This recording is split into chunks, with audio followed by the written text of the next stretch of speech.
Hello दोस्तों, क्या हमारी पृथ्वी के बाहर जीवन की तलाश में अगला पड़ाव मिल गया है? पृथ्वी से लगभग 25 प्रकाश वर्ष दूर एक संभावित सुपर अर्थ खोजा गया है और ये सुपर अर्थ खगोलविद ऐसा कह रहे हैं कि ये जीवन की तलाश के लिए एक महत्वपूर्ण नजदीकी दुनिया हो सकता है। यानी कि इस जगह पर जीवन की तलाश में कुछ संभावनाएं तलाशी जा सकती हैं। अब इस ग्रह का नाम है GJ3378b। तो आज के शीर्षक में हम बात करेंगे इसी ग्रह के विषय में और साथ साथ जानेंगे कि वो कौन सी ऐसी संभावना है जो इसे ऐतिहासिक खोज के करीब ले जाती है। तो चलिए शुरू करते हैं आज के इस वीडियो को और समझते हैं इसके बारे में कुछ महत्वपूर्ण तथ्यों को। तो पृथ्वी का नया पड़ोसी मिला जीवन का सुराग। अब कल्पना कीजिए कि पृथ्वी के बगल में ही एक ऐसा ग्रह हो जहां पर कि पृथ्वी की तरह ही जीवन हो सकता है। तो ऐसी दशा में तमाम वो संभावनाएं हैं जिसके द्वार खुल सकते हैं। लेकिन इसके विषय में बात करेंगे उससे पहले एक महत्वपूर्ण सूचना यह है कि सैटरडे यानी कि शनिवार को 10 बजे हम आपके लिए लेकर आ रहे हैं एक नई सीरीज। इस नई सीरीज की शुरुआत हो रही है। तो इसमें हम जो स्थान करंट अफेयर्स में महत्वपूर्ण होते हैं उन स्थानों को मैप के माध्यम से समझेंगे। और ये आप देख सकते हैं कि जुलाई 2026 के जितने ऐसे प्लेस हैं, तो प्लेस इन न्यूज नाम से ये जो सीरीज है इसको आप देखना ना भूलिए। ये 10 बजे कल आपके सामने मिलेगा, ठीक है। तो इसी चैनल पर नक्शे से दुनिया को समझने के लिए आप इसको समझ सकते हैं जो आपके एग्जाम में भी महत्वपूर्ण होगा। देखिए, खबर यही है कि GJ3378b नाम का ये क्या है, एक्सोप्लेनेट है और इस एक्सोप्लेनेट की खोज हुई है। अब सबसे पहला सवाल है कि एक्सोप्लेनेट क्या होता है। तो सौर मंडल के बाहर, जो हमारा सौर मंडल है उसके बाहर अन्य भी तारे हैं और उन अन्य तारों की जो परिक्रमा करने वाले ग्रह हैं उनको क्या कहते हैं, एक्सोप्लेनेट कहते हैं, ठीक। अब इसकी पहली पुष्टि 1992 में हुई थी। 1992 में इसकी पहली पुष्टि हुई थी एक्सोप्लेनेट की, ठीक। तो ये क्या है, GJ3378b, ये एक्सोप्लेनेट है और यहां पर ऐसी संभावना व्यक्त की जा रही है, इसकी पुष्टि नहीं हुई है, ये संभावना व्यक्त की जा रही है कि हो सकता है ये रहने योग्य हो। अब पृथ्वी से करीब इसकी दूरी कितनी है, तो 25 प्रकाश वर्ष दूर है। आप जानते हैं कि प्रकाश वर्ष क्या होता है, तो 25 प्रकाश वर्ष दूर, प्रकाश वर्ष दूरी मापने की इकाई होती है। पीसीएस परीक्षा में कई बार यह प्रश्न भी डायरेक्ट पूछा गया है। तो वो कुल दूरी जो प्रकाश अंतरिक्ष में एक साल में तय करता है, तो ये उसको प्रकाश वर्ष के नाम से हम जानते हैं। और आप जानते हैं कि एक प्रकाश वर्ष में लगभग 9.46 9.46 इंटू 10⁻12 किलोमीटर होता है, ठीक। तो प्रकाश वर्ष किसकी इकाई है, दूरी मापने की इकाई है। तो इसकी दूरी जो बताई जा रही है वो 25 प्रकाश वर्ष बताई जा रही है। अब इसको सुपर अर्थ भी कहा जा रहा है। माना जा रहा है कि ये सुपर अर्थ है। सुपर अर्थ का मतलब कि इसका द्रव्यमान पृथ्वी के द्रव्यमान से लगभग 2 गुना है। अपने तारे के हैबिटेबल जोन में, यानी कि जो तारा है, जिस तारे के चारों ओर ये घूम रहा है, तो उस तारे के चारों ओर किस जोन में घूम रहा है। देखिए, 3 कंडीशन हो सकती है।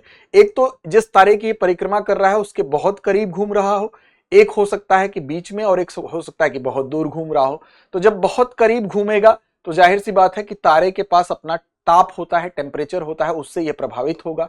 बहुत दूर होगा तो बहुत ज्यादा ठंड वाली स्थिति होगी। तो यहां पर क्या है, ये इस बीच वाली स्थिति में घूम रहा है। और ये बीच वाली स्थिति क्या है, तो ये बेसिकली इसी को कहा जा रहा है कि वो जिस जगह पर घूम रहा है वो हैबिटेबल जोन है। बीच वाली कंडीशन क्या मानी जाती है, हैबिटेबल जोन मानी जाती है। ना बहुत ज्यादा ठंड वाली स्थिति होती है, ना बहुत ज्यादा गर्मी वाली स्थिति होती है। मतलब जहां पानी की संभावना हो सकती है। पृथ्वी भी सूर्य के हैबिटेबल जोन में ही परिक्रमा करती है। यानी कि अगर बहुत दूर होगा तो वो पानी अगर होगा भी तो बर्फ में तब्दील हो जाएगा, या पानी न के बराबर होगा, उसकी संभावना ही नहीं होगी। बहुत पास होगा तो भी ताप के कारण पानी की संभावना नहीं होगी। लेकिन हैबिटेबल जोन में होने की वजह से पृथ्वी जैसी स्थिति यहां बन रही है तो यहां पर पानी होने की संभावना है। यही सबसे बड़ा कारण है कि इसको महत्वपूर्ण माना जा रहा है और जीवन की खोज के दिशा में हम कह सकते हैं कि महत्वपूर्ण इसको कदम के रूप में देखा जा रहा है, संभावना के रूप में देखा जा रहा है। इसके विषय में कुछ अन्य तथ्यों की बात करते हैं। सबसे पहले इसका नाम ही याद रखेंगे। डायरेक्ट सवाल यहीं से बन सकता है कि GJ3378b क्या है। तो ये एक एक्सोप्लेनेट है जहां पर कि संभावित रॉकी सुपर अर्थ इसको कहा जा रहा है। रॉकी मतलब जो चट्टान जैसा है, और सुपर अर्थ मतलब पृथ्वी के द्रव्यमान से लगभग 2 गुना इसका द्रव्यमान बताया जा रहा है।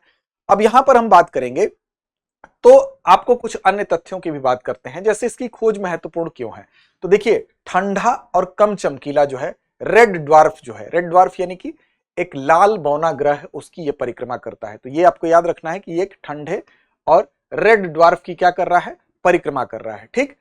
अब देखिए, रेड ड्वार्फ क्या होता है, यहां यह भी सवाल उठता है। लाल बौना ग्रह जिसको कहते हैं उसकी परिक्रमा कर रहा है। तो ये छोटे तारे होते हैं और ठंडे होते हैं, टेम्परेचर इनका क्या होता है, कम होता है, और सूर्य के द्रव्यमान के लगभग, इसका द्रव्यमान कितना होता है, जो रेड ड्वार्फ होता है उसका 7.5% से लेकर ये 50% तक हो सकता है। यानी कि जो जिस रेड ड्वार्फ की ये परिक्रमा कर रहा है, जिस तारे की ये परिक्रमा कर रहा है वो रेड ड्वार्फ है।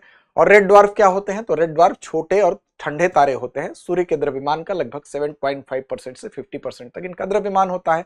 और उनमें जो चमक होती है ना, चमक भी बहुत कम होती है। चमक भी अगर देखेंगे तो तुलना करेंगे तो सूर्य की तुलना में 0.1 से लेकर हम कह सकते हैं 10% तक ही इनमें चमक होती है, ठीक, तुलनात्मक रूप से अगर सूरज से तुलना की जाए तो। और कम ताप के कारण इनका जो कलर होता है वो क्या होता है, या तो लाल रंग के होते हैं या तो नारंगी रंग के होते हैं। तो इसको क्या बोलते हैं, रेड ड्वार्फ कहते हैं। और यहां पर रेड ड्वार्फ के अंदर हाइड्रोजन जो होता है उसका धीमा दहन होता है, इसी कारण क्या होता है, ये लाखों सालों तक चमकते रहते हैं।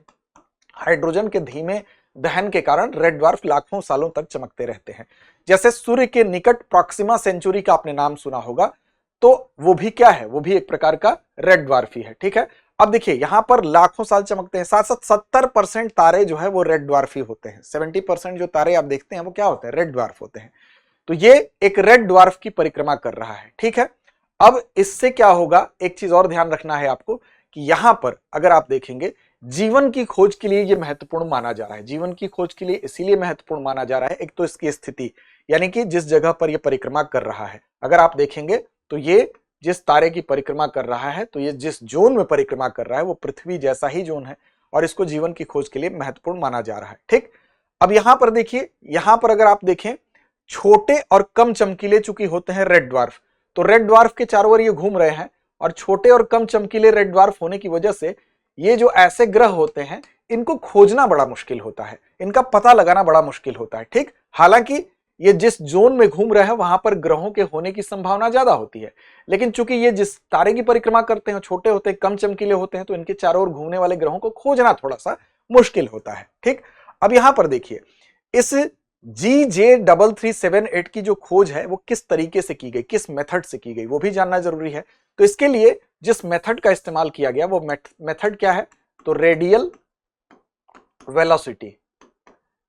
वेलोसिटी मेथड की खोज की गई। तो ये भी याद रखेंगे आप।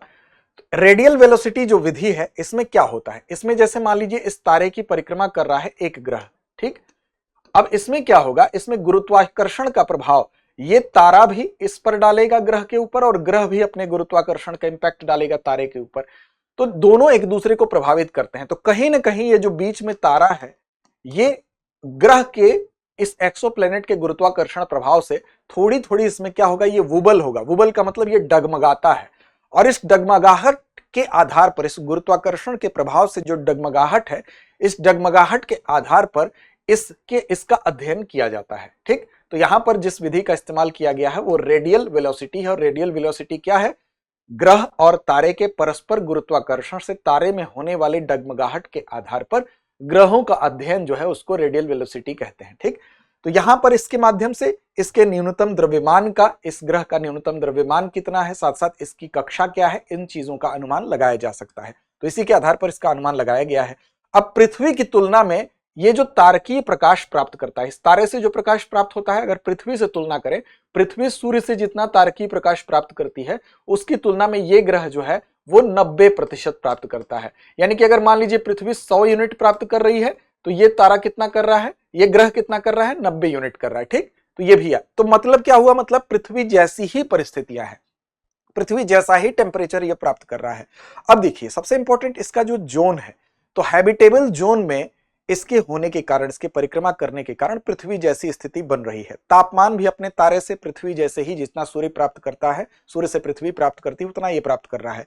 तो एक संभावना बन रही है यहां पर पानी के होने की, और फॉलो द वाटर सिद्धांत का उपयोग करते हैं वैज्ञानिक किसी भी जगह पर जीवन का पता लगाने के लिए। यानी कि पानी की खोज करते हैं वैज्ञानिक। अगर किसी जगह पर पानी पाया जा रहा है इसका मतलब कि वहां पर जीवन की संभावना है। साथ साथ एक चीज और जरूरी है कि एक ऐसा एटमॉस्फेयर, यहां पर क्या जरूरी है, एक ऐसा एटमॉस्फेयर, यानी कि हर प्रकार के जीवन के लिए तो पानी जरूरी है। अगर पानी पाया गया तो जीवन की संभावना होगी। साथ साथ एक ऐसा एटमॉस्फेयर जो कि इस ग्रह की सतह पर यहां पर स्थिर और अनुकूल परिस्थिति बनाए रखे। कहीं ऐसा ना हो कि पानी तो था किसी जमाने में, लेकिन स्थिर और अनुकूल परिस्थिति न बनाए रखने के कारण वो पानी समाप्त हो गया। जैसा कि मंगल ग्रह के संदर्भ में एक अनुमान लगाया जाता है कि उस वहां पर क्या हुआ था, कॉस्मिक सोर लाइन जो है, कॉस्मिक सोर लाइन क्रॉस कर गया था, ऐसा माना जाता है, अनुमान लगाया जाता है। यह भी देखना है कि यहां पर कॉस्मिक सोर लाइन की स्थिति क्या है। कॉस्मिक सोर लाइन क्या होता है, तो बेसिकली वो सीमा होती है जहां पर तारे से आने वाला जो प्रकाश होता है, जो विकिरण होता है, यानी कि जिस तारे की परिक्रमा यह ग्रह कर रहा है, तो यहां से जो लाइट आ रहा है, जो प्रकाश आ रहा है, तो उस प्रकाश के आने की एक सीमा होगी। ठीक, अब वो सीमा अगर क्रॉस हो जाएगी तो यहां पर क्या होगा, जो पानी होगा वो समाप्त हो जाएगा, वो वायुमंडल में चला जाएगा। ठीक, तो ये देखना है कि यहां पर कॉस्मिक सोर की स्थिति क्या है, यानी कि तारे से आने वाला जो विकिरण है वो ग्रह के वायुमंडल को कहीं धीरे धीरे समाप्त तो कर देने वाली सीमा तक नहीं पहुंच गया है। इस बात को भी यहां पर देखा जाना शेष है। तो यहां पर हम ये कह सकते हैं कि जरूरी क्या है कि यहां पर देखा जाए कि जो वायुमंडल है और साथ साथ पानी को बनाए रखने की जो क्षमता है उसका भी अध्ययन किया जाएगा, तब इस बात की पुष्टि की जा सकेगी कि यहां पर जीवन की संभावना है कि नहीं है, कि जीवन है कि नहीं है। अब देखिए ये कैसे संभव होगा, तो ये तभी संभव होगा जब इस तरह का कोई मिशन भेजा जाए। तो आपको पता होना चाहिए कि जो नासा है, ठीक, नासा जो है वो 2040 में एक इस तरह का मिशन भेजने वाला है। ठीक, तो उसको हम HWO के नाम से जानते हैं, HWO। ठीक, तो 2040 में नासा क्या कर रहा है, हैबिटेबल वर्ल्ड जो है ऑब्जर्वेटरी वो क्या करेगा, भेजेगा। तो उसके बाद क्या होगा कि अर्थ लाइक जो एक्सोप्लेनेट होते हैं, यानी कि पृथ्वी के जैसे एक्सोप्लेनेट जो होते हैं उसका अध्ययन किया जा सकेगा। तो हम कह सकते हैं कि इसका अध्ययन और बेटर तब हो पाएगा जब HWO यानी कि हैबिटेबल वर्ल्ड ऑब्जर्वेटरी नासा के द्वारा भेजा जाएगा। तो हम कह सकते हैं कि जो संभावित बायोसिग्नेचर है, यानी कि ऐसे एक्सोप्लेनेट पर जो संभावित जैव संकेतक है उसके विषय में और स्पष्ट जानकारी मिल सकेगी। तो ये इसके संबंध में कुछ महत्वपूर्ण तथ्य थे जो आपको जानना जरूरी था। साथ साथ आप ये भी जानिए कि ये खोज जो थी द एस्ट्रोफिजिकल जर्नल में प्रकाशित हुई है। ठीक है, लिक्विड वाटर की संभावना व्यक्त की गई है, हालांकि इसकी पुष्टि अभी नहीं हुई है। इसकी पुष्टि के लिए यहाँ के पर्यावरण, वातावरण और साथ साथ यहाँ के वहां पर बाकी चीजों का अध्ययन किया जाना जरूरी है। तो इसका नाम याद रख लीजिएगा GJ3378b, और रेड ड्वार्फ तारे की परिक्रमा करता है। रेड ड्वार्फ तारा आपको बताया जा चुका है, और ऐसे तारे होते हैं जो 70% तारों का पार्ट होते हैं। ठीक, इस एक्सोप्लेनेट जो होता है, रेड ड्वार्फ तारों के आसपास जो होते हैं एक्सोप्लेनेट होने की संभावना ज्यादा होती है, लेकिन चूंकि कम चमकीले होते हैं रेड ड्वार्फ तारे, तो उसको खोजना थोड़ा सा, उसके आसपास जो ऐसे एक्सोप्लेनेट होते हैं वो टफ होता है। ठीक, मेथड याद रख लीजिएगा, रेडियल वेलोसिटी मेथड का इस यहां पर उपयोग किया गया है।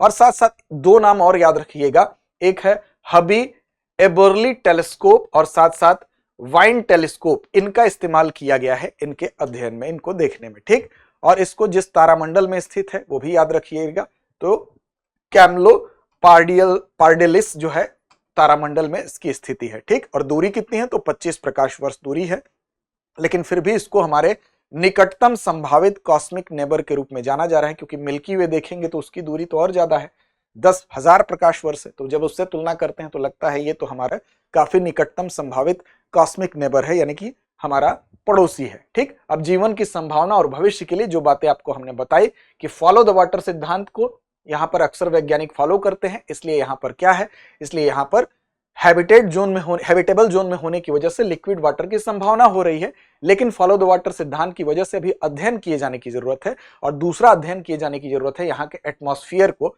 यह देखना है कि कहीं ये कॉस्मिक शोर लाइन के करीब तो नहीं है, जिससे कि रेडिएशन से, जो तारे से होने वाला रेडिएशन है, उस रेडिएशन से इसके वातावरण को अगर ये उसके करीब होगा तो नुकसान पहुंचा होगा, और हो सकता है कि उसकी वजह से पानी यहां पर मार्स की तरह ही समाप्त हो गया हो। इसलिए अभी क्या जरूरी है, इसलिए जरूरी है GJ3378b के एटमॉस्फेयर और वाटर रिटेंशन का अध्ययन किया जाना जरूरी है। और इसमें क्या ज्यादा सहायक होगा, तो नासा द्वारा HWO जो ऑब्जर्वेटरी की हम बात कर रहे हैं, यानी कि हैबिटेबल वर्ल्ड ऑब्जर्वेटरी 2040 में अगर जाएगा तो ऐसे एक्सोप्लैनेट के अध्ययन के माध्यम से इन चीजों को और स्पष्ट किया जा सकेगा। अब चलिए चलते हैं अभ्यास प्रश्न की तरफ। अभ्यास प्रश्न रखते हैं आपके जिम्मे। GJ3378b को लेकर निम्नलिखित में से कौन सा कथन सही है? विकल्प आपके सामने है, यह पृथ्वी से लगभग 25 किलोमीटर दूर है। विकल्प बी है, यह अपने तारे के हैबिटेबल जोन में स्थित है। विकल्प सी, इस ग्रह पर जीवन की पुष्टि हो चुकी है। और विकल्प डी है, यह हमारे सौर मंडल का एक ग्रह है। तो इसका सही जवाब दीजिए कमेंट बॉक्स में। साथ ही साथ चैनल को सब्सक्राइब नहीं किया तो कर लीजिए। लड़ते रहिए अपने लक्ष्य की ओर, ईमानदारी से बढ़ते रहिए। अब एग्जाम की तैयारी को और बेहतर करने के लिए हमारे चैनल को लाइक, शेयर और सब्सक्राइब करना ना भूलें।